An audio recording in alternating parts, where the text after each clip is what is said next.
porque se fosse para a Rússia, o presidente usaria um avião KC-30, maior avião da Força Aérea Brasileira e mesmo a aeronave usada para resgatar os brasileiros no Líbano.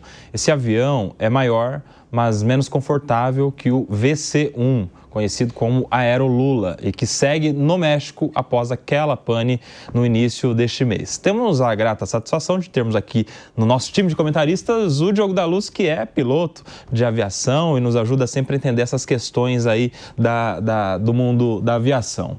Diogão, o presidente Lula está sem o seu Aerolula. O oficial está lá ainda no México, depois daquele, foi voar, teve algum problema, ficou girando por mais de 4 horas, pousou de novo, teve que vir com o reserva para o Brasil.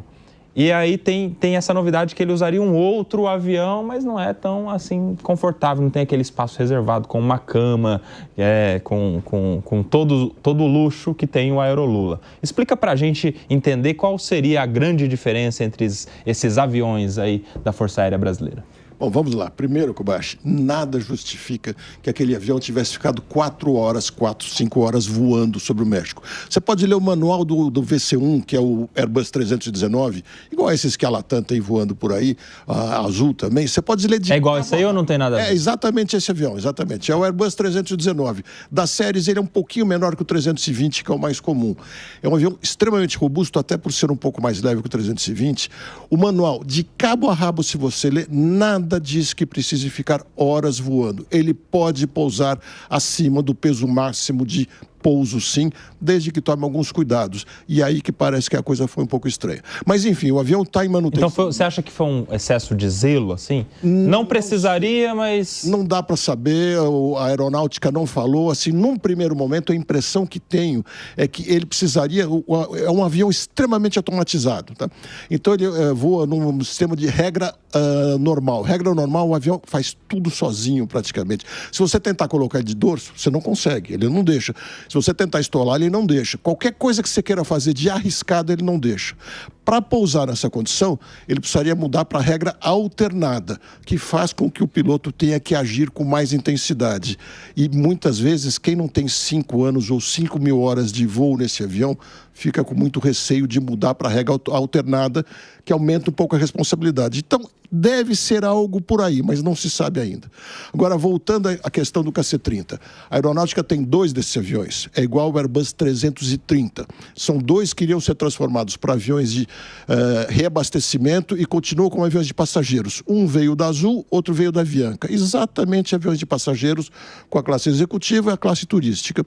Dá para ele voar tranquilamente. Mas um desses 2 está em manutenção. O outro está fazendo o resgate das pessoas do Líbano.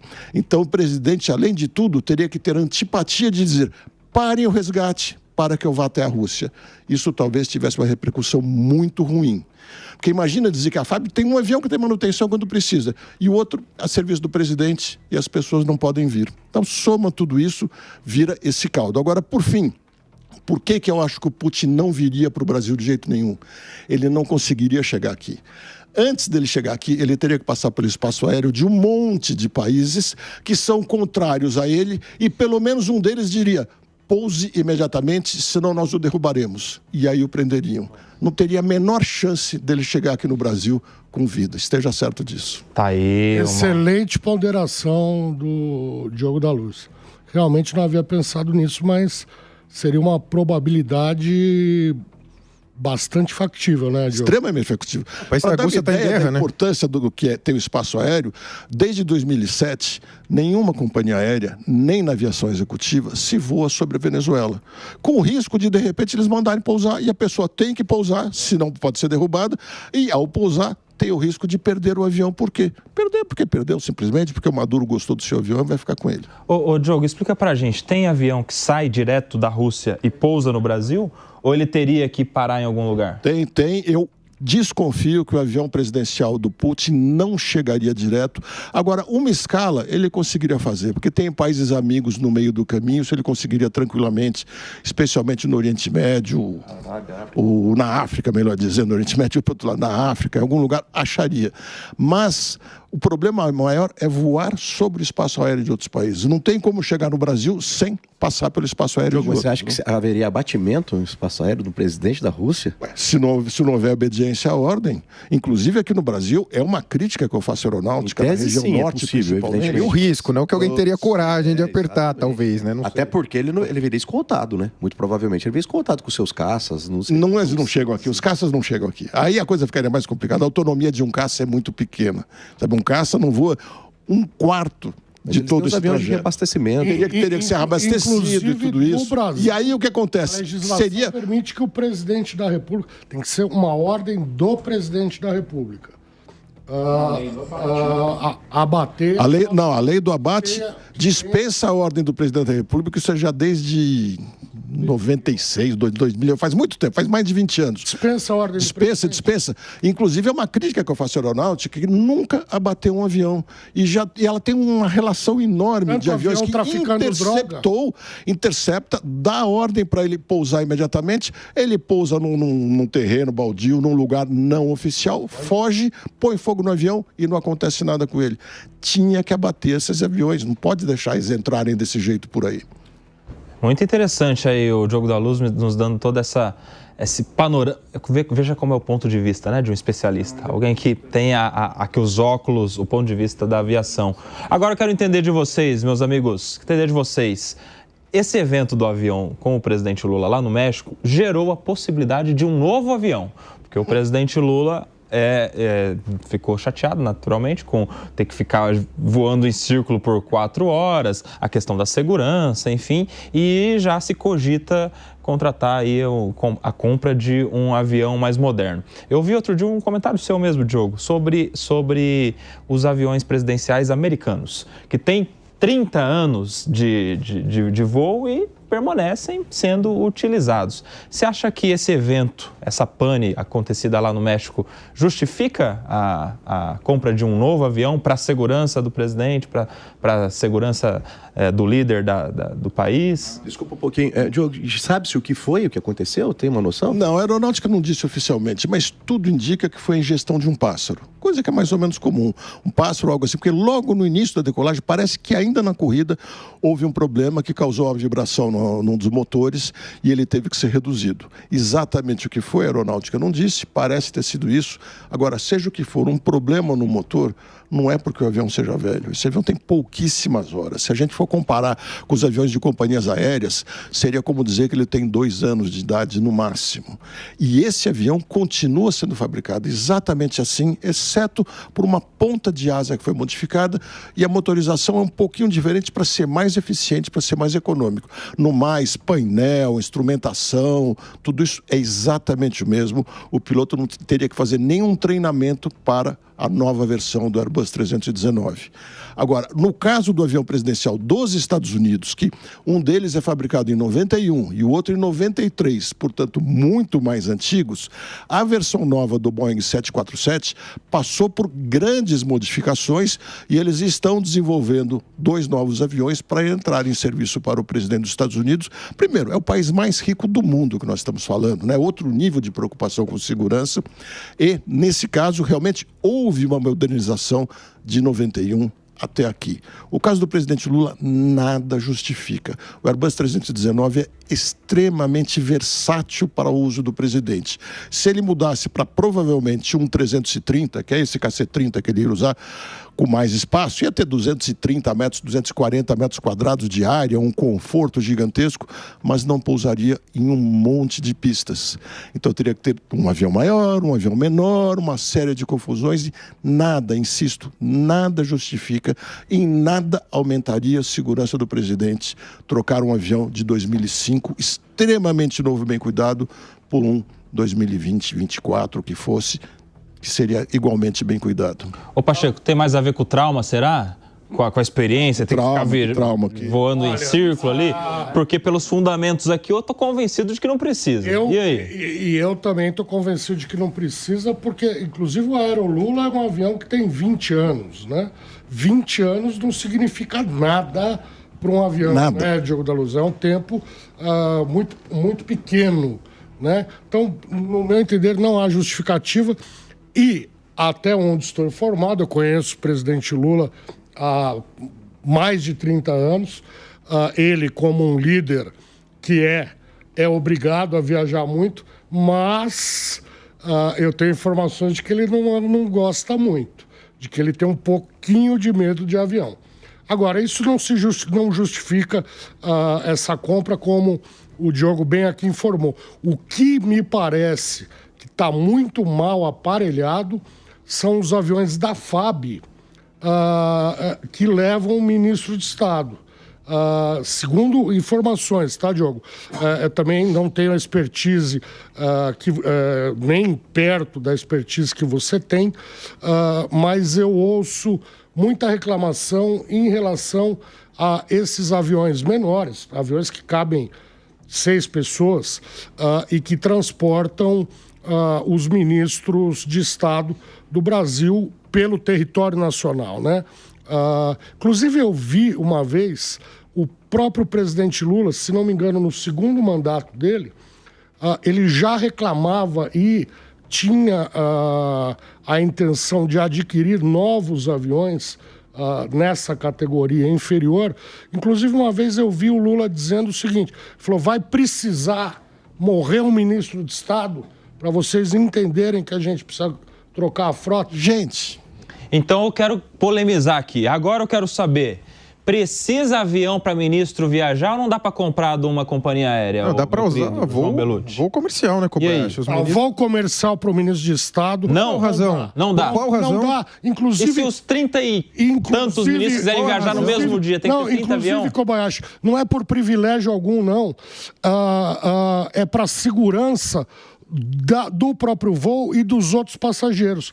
Você imagina o seguinte... Mas qual é o histórico de atentado contra ministros? Você imagine o seguinte... E aí? Você imagina o seguinte...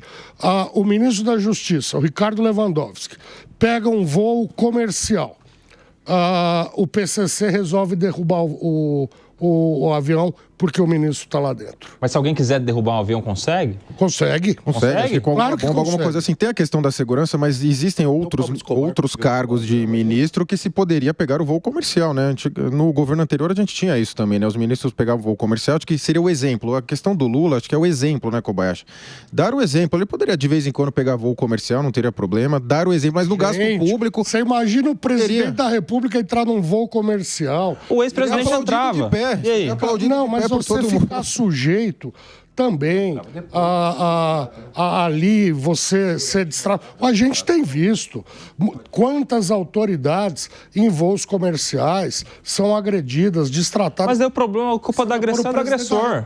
Não é? Prende o agressor, ué. Então, muitas são homenageadas e algumas muitas são ofendidas. Sim, então, mas eu acho que mas a questão eu acho que isso não se justifica. Eu acho que... Então vamos lá, o Pachecão... E o risco da derrubada do avião já é algo que justifica a segurança dos outros passageiros. Talvez para o ministro da Justiça um outro posto, não todos, né? Vamos organizar o debate aqui. Pachecão é contra o uso de voo comercial para autoridades, ministros de Estado, questão de segurança e etc. João parece que admite, deveria dar o exemplo, é isso? Dá o exemplo, voo comercial poderia se usar. É o exemplo, o gasto público é o exemplo, né, Kobayashi? E você, Diogo da Luz? Eu acho que tinha que usar voo comercial. E depois, olha, eu não ouvi o Lula dizer isso, mas se o Lula de fato disse que será preciso cair um avião para vocês perceberem que tem que trocar por aviões novos, ele está dizendo que a FAB não presta. Será possível um presidente da República dizer uma coisa dessas? Isso eu estou falando. Desconfio que foi uma fala dele do segundo mandato, tá? Desconfio que nem tenha dito. E mais. Ele disse, eu ouvi. Talvez alguns aviões sejam um pouco ultrapassados, porque eles têm basicamente alguns Learjet, que são aviões um pouco menores, aí sim para 6 pessoas mais ou menos. Tem os Legacy, que são aviões que, quando comerciais, para 45 pessoas, que levam muitas vezes 1 ou 2 ministros. E tem 2 Lineage, que são presidenciais também, feitos pela Embraer, que Quando em voo comercial, levam 100 ou mais pessoas. Ou seja, são aviões muito grandes e muito caros. Vale lembrar que quando o Bolsonaro foi candidato e tinha que pagar pelos voos no avião presidencial para fazer a campanha, ele optou por um avião menor para gastar menos combustível, que ele teria que reembolsar a FAB no combustível. Se pensarem em trocar os aviões dos ministros, que sejam por aviões muito menores e muito mais econômicos e muitas vezes, inclusive, turbohélices para distâncias pequenas que gastam menos. Agora, usar esses aviões desse tamanho para levar ministro para lá e para cá é rasgar o dinheiro do brasileiro, não tenho dúvida nenhuma. Deveriam voar muito mais em voos comerciais. Você, Gesualdo. E principalmente com a distorção de finalidade, né? A gente, quando vê um ministro de Estado, mesmo um chefe de poder, chefe do executivo, ou mesmo do judiciário, voando nos aviões da FAB, para finalidades profissionais, institucionais, vai lá. Mas o que a gente tem visto muito também é o desvirtuamento disso. Alguns que vão para Fernando de Noronha, outros que vão para resorts, com voos da FAB.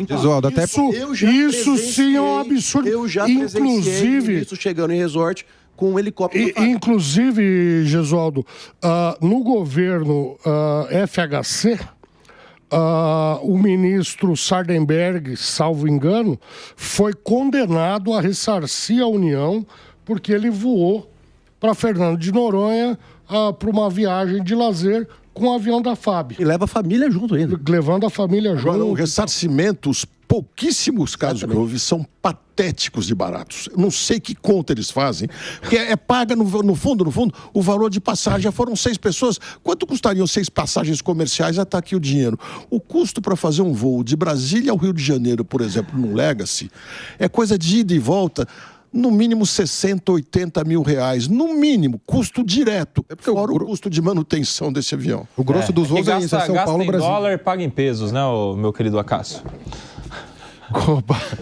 Eu confesso que eu tenho dificuldade nessas discussões porque a gente trata de forma muito simples algo que é muito mais amplo. Não dá para a gente criar uma regra, olha, ministro vai viajar com o avião da FAB ou ministro vai viajar com o avião de carreira.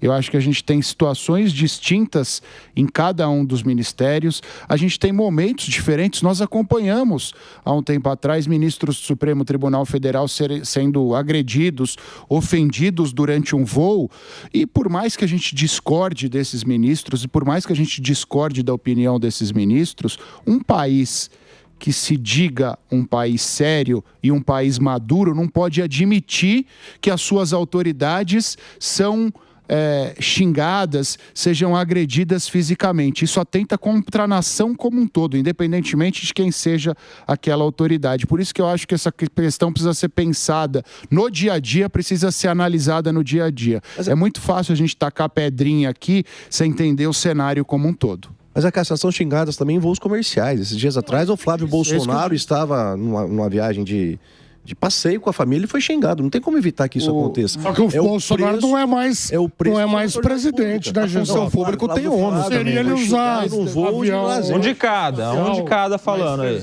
A situação dele é diferente. Nós tivemos recentemente Barroso, presidente do Supremo, Lewandowski, quando estava no Supremo, e o Fux, ministro do Supremo. Os 3 foram agredidos verbalmente e no caso do Lewandowski, salvo engano, chegou no caso do ministro mais jovem aqui, que era advogado Lula, o Zanin, chegou às vias de fato. Talvez discordemos dos 4, mas eu acho que uma agressão a eles é uma agressão à instituição e uma agressão ao nosso país. Por isso que eu acho que não dá pra gente generalizar. Também, sai mais barato. Um voo de lazer, como é que evita? Aí para fazer um voo de lazer tem que ir com a como o Alexandre de Moraes foi supostamente agredido na Itália. Gesualdo, aí lazer, aí ele que tem que ponderar, sou ministro, escolhi ser ministro, aceitei ser ministro, tenho risco no lazer, não vou. Agora, profissionalmente é um atentado contra todos nós, não só contra ele. Só agora voltando brevemente a um fato histórico, sobre esses deslocamentos de presidente da República, eu gostaria de lembrar que o presidente Castelo Branco morreu num acidente aéreo. Então, já que você falou, eu vou dar uma dica. Curioso esse acidente, inclusive. Aliás, é bastante conveniente a tigrada militar ali que queria emplacar o Costa e Silva. Essa é outra lenda que se fala muito. Não tem nada mais investigado que o acidente aéreo. Quando acontece um acidente com um avião, digamos, um avião... Não numa ditadura, né, Diogo? Um motor canadense que voa no Brasil. Você vai ter o FAA dos Estados Unidos, o NTSB dos Estados Unidos, o NTB do Canadá, o CENIPA aqui, o fabricante do avião, muita gente investigando e sempre cada um querendo tirar a sua responsabilidade. Portanto, se perceberem que houve sabotagem, vão dizer. Não tenha dúvida que tem muita teoria da conspiração nessas histórias, muito mais do que fato. Agora, a função pública ela tem um ônus, né? Tem o bônus e o ônus. O ônus é esse. E no caso dos ministros, jamais se justifica a difamação verbal, nada disso, a agressão verbal. Agora, a partir do momento que você, como juiz, passa a ser um agente político, você vai ser cobrado como político. Foi o que aconteceu. Não justifica, ok. Agora, você não pode, por conta disso, vou sempre usar voo da FAB, me recuso a usar voo comercial. Aí não dá também, né? Eu acho que esse negócio, só por ser ministro, usar um avião da FAB, é você ter um cidadão de outra categoria. Exato. Super cidadão. Agora, Nelson... O que não justifica, claro, o que não afasta a possibilidade de um ministro dizer, olha, eu cuido de uma pasta de segurança, eu tenho histórico de pessoas me ameaçando, e aí... Caso a caso, com as peculiaridades e circunstâncias que envolvem cada um dos ministros, que se julgue se é viável ou não a utilização de um voo da FAB. Agora, pelo fato de ser ministro, logo tem um avião, sou diferente desse povinho que usa o aeroporto. Agora, eu queria dizer o seguinte. Fala, eu vivenciei o Ministério da Justiça de 2003 a 2007. Existe... muita carona também. Existe uma economia nos cofres. Por exemplo, essa é boa economia. Deixa eu explicar. Fala, Pacheco. É verdade. O Pacheco vai explicar. Na época, o ministro da Justiça ele tem uns alertas de segurança. Tá verde, tá amarelo, tá vermelho. Uma época, na época do Fernandinho Beiramar, o Márcio Tomás Bas era ministro da Justiça e entrou no alerta vermelho. Então ele estava proibido de voar em voo comercial para a segurança dos outros passageiros.